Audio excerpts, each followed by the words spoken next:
How about them Cowboys? Angry Cowboys fan, are you down to ride?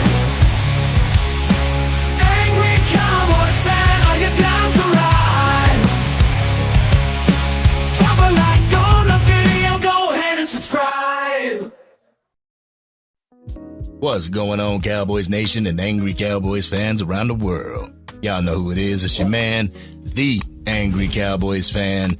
And yes, Cowboys Nation, we dropped two games to the Philadelphia Eagles this year. And honestly, did you think that we were going to win this game? You know, in the Facebook fan groups, the Dallas Cowboy Facebook fan groups, I put up posts saying, let's go Cooper Rush. Let's go beat these Eagles.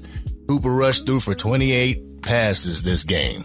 15 for 28, 147 yards, 1 touchdown, and 2 interceptions. One of those interceptions being a pick 6.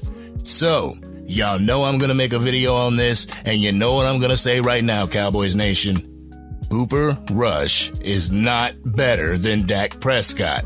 Anybody who thinks Cooper Rush is better than Dak Prescott needs to have their eyes examined, needs to have their NFL knowledge card revoked, because this is what you get. You know what I'm saying? This is what you get. They brought Trey Lance into the game. 1 attempt, 1 completion, 1 yard. Cowboys Nation, I swear, this year has not gotten any better. The only silver lining that we could bring to this game is the fact that in 23 carries, Rico Dowdle cracked 104 yards on this Philadelphia Eagles defense. Way to go, Rico Dowdle, 4.5 yards a carry. Can't ask for much better from your RB1, somebody that the Dallas Cowboys need to extend. Another thing in this game was carries from Kevontae Turpin from the backfield. Got 2 carries for 18 yards, 9 yards a carry. This is something that we may need to see more of. This is a person that the Dallas Cowboys need to consider extending, because I feel that he'll be a cheap addition to the Dallas Cowboys, keeping them long term. Jerry Jones, ink the deal on those 2, please. But the leading receiver for this game, Brandon Cooks, like I predicted, he slid into that wide receiver 1 role, got 4 receptions for 52 yards, an average of 13 yards per catch. Jalen Tolbert was the only one to score a touchdown in today's game. 3 receptions for 30 yards, 10 yards a catch, 1 touchdown. Jake Ferguson got 3 receptions for 18 yards. Overall, Cowboys Nation, this game did not look good. It did not look good whatsoever. Rico Dowdle almost had the same amount of carries as Cooper Rush had in throwing attempts. If that doesn't tell you something, Cowboys Nation, I don't know what does. This offense, when Dak Prescott is in the game, is predicated on Dak Prescott's arm, making things happen with Dak Prescott's arm. When Dak Prescott isn't in the game, the playbook is simplified. The plays actually go through the run game like they're supposed to. The run is supposed to open up the play action and the pass game when they load up the box. They didn't have to load up the box too much in this game because they weren't really scared about Rico Dowdle. And that interception that Cooper Rush threw, people say that Dak Prescott, he can't read defenses. But where was Cooper Rush throwing the ball? He threw the ball right to the guy. The only thing he had to do was jump up, catch the ball. You're throwing it into double coverage. What's going on? Straight walk back, 70-yard pick 6 on Cooper Rush. And as far as the defense goes, the defense got a little bit of pressure on Kenny Pickett and then their backup quarterback whenever Kenny Pickett went down. But there was no sacks in this game. The Philadelphia Eagles offensive line held up very well against the Dallas Cowboys defensive front. The battle is won in the trenches, and on both sides of the ball, the Philadelphia Eagles were able to beat the Dallas Cowboys front 4. But Cowboys Nation, with 1 game left in this regular season, 1 game before the Dallas Cowboys go back to Texas, go back to Dallas and Arlington and the surrounding areas to lick their wounds and start for the 2025 offseason, we need to go into the Washington Commanders game and make a statement. Let's go out on a positive note. Let's go out, because we're not making it to the playoffs, obviously. Let's just go out on a positive note, something that we could bring into the 2025 offseason, into the 2025 2025 preseason and regular season. We need to do something here, Cowboys Nation. I don't know whether it's get rid of Mike McCarthy. I don't know whether it's get rid of Mike Zimmer. Whatever needs to happen, they need to come together as a collective. They need to come together as a team and figure out where we went wrong this year. I know that the injuries that plagued this team was something. It was a cause for concern for the Dallas Cowboys, but that's something that every team faces. Injury. So we have to figure out as a team how we can combat that. We have to go through the draft and through the free agency to shore up those depth pieces so that if we do go down to injury, we can have the next man step up and show out. But y'all saw in the thumbnail, Cowboys Nation, this team dropped a 40 burger on us, Cowboys Nation. This team dropped 41 points. The defense dropping 6 points on us. Something has got to give. But on some Real Talk Cowboys Nation, y'all know the video that I'm going to be working on. The video that I'm actually working on right now. I had to stop working on it to bring you guys the post-game reaction from myself. But the video that I'm going to be working on is this whole narrative between Dak Prescott and Cooper Rush needs to come to an end. The whole narrative that Cooper Rush is better than Dak Prescott needs to come to an end, Cowboys Nation. What's the record with Cooper Rush against the Philadelphia Eagles right now?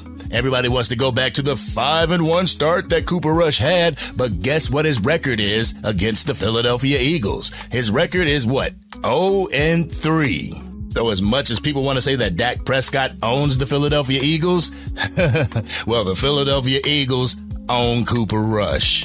But another thing that I want to talk about, and I highlighted it in last game. I actually took those plays out of last game from the All-22s. I'm going to take them out of this game as well. But from what I saw, Micah Parsons continuously got held at the line of scrimmage. Like I said before, if that arm is wrapping around your neck, that's a hold. Why isn't the refs in the NFL calling these things? Why aren't the refs actually calling these holds on the offense? This really makes me feel like the NFL is scripted and that they want these particular teams to go a particular distance. And when they get to that distance, they start calling crazy calls on them to actually hold them back. I'm not talking about the Dallas Cowboys. I'm actually talking about the Philadelphia Eagles in this perspective. They're helping them get to where they need to be. Saquon breaking records. The whole Philadelphia Eagles team, 13-3 right now. They have a chance to end the season at 14-3, but could be stopped by their next opponent. Who is the next opponent that they face? They face the New York Giants. Never mind. Never mind. They're going to go out 14-3, and Saquon Barkley is going to break the NFL rushing record. Hey, congratulations, Saquon. Wish Jerry Jones would have had enough balls to actually get you on our team. But hey, that's another topic for another time, another story for another video. But Cowboys Nation, this year wasn't a good year for us, but hey, this is something that we can learn from. If you don't have any negativity, how can you learn from it? If you don't have any losing seasons, how can you learn from it to better your team and to bolster your team for the next season? This is something that we can take into the offseason and learn from.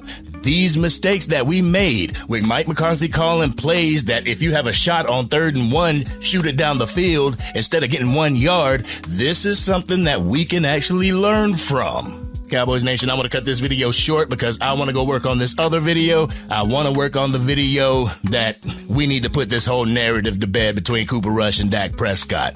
Stop downgrading and down-talking Dak Prescott because this is something that Cowboys Nation could have for the foreseeable future once Dak Prescott leaves. Quarterbacks that just run the carousel of quarterbacks, being in quarterback purgatory and not being able to even beat our NFC East opponents.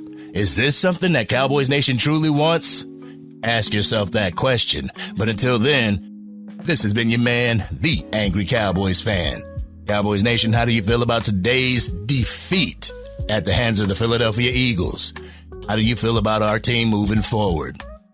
Y'all know how we doing it. Let's go ahead and talk about it in the comments section. If you're digging the content and want to help get it out to even more Dallas Cowboys fans, Drop a like on this video and share it with whomever you know is a Dallas Cowboys fan. If you are DC for life and you hate the way that we played today and you hope that we can rebound for next week and going into the 2025 season, hit that subscribe button. Hit the bell to be notified whenever I go live, release a video, podcast episode, or Madden 25 or College Football 25 gameplay. Cowboys Nation, I'm going to use the excuse that Philadelphia Eagles fan used last week. It was our backup quarterback. Have that same energy when Dak Prescott comes back. But this has been your man, the Angry Cowboys fan, and I'm out.